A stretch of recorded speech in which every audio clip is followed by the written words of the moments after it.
With March 2022 marking the 30th anniversary of the start of the war in Bosnia and Herzegovina, the country is still facing a phenomenon known in the Balkans as brain drain. Young citizens are leaving the country because of political, economic, and safety issues. Bosnian youth activist Adna Sokolovic says citizens can't get jobs to support their basic needs. Trying to find a better quality education or wanting to see another country or different people and in that kind of sense, that's okay. And that's something that we need to flourish. We need to nourish it to still be happening.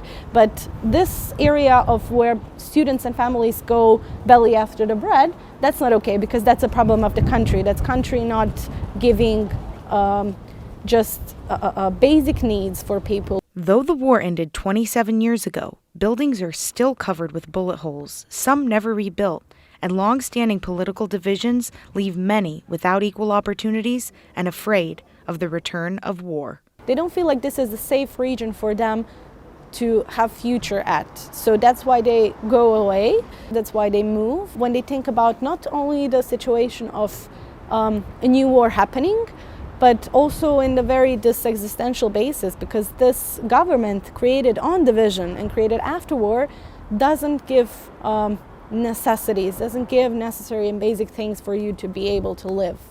Jasenka Kapitanovic left Bosnia and Herzegovina in September and now lives in Warsaw, Poland, with no plan to return. Though she graduated with a Bachelor of Arts and a double master's degree, she was unable to get a job. Corruption is flourishing in Bosnia and Herzegovina, so for some of the jobs you need to know someone who works in the institution or you need to be a member of the right party.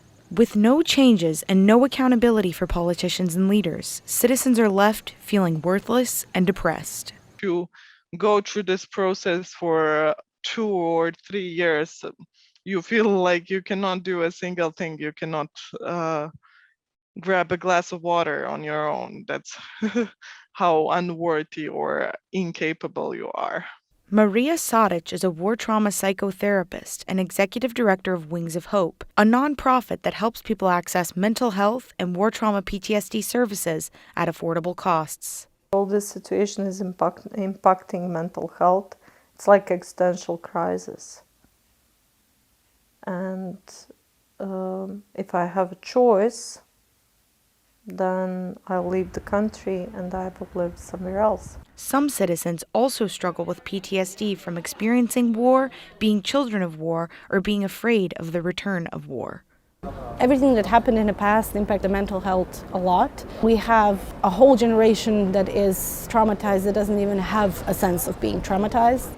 Maria explains that without peace and security, people haven't been able to heal and move forward.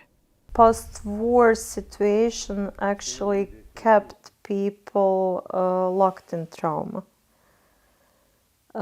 Now, because in order to work on war trauma, you need security. That's something what was never offered here. Jasenka said her hope for Bosnians and Herzegovinans is that they seek help for mental health, not only for themselves, but for future generations. If they have not dealt with their personal issues, then it's very difficult to have a constructive way of approaching these things with your children, with your family, and so on. So, yeah, it's a process, and I'm getting there.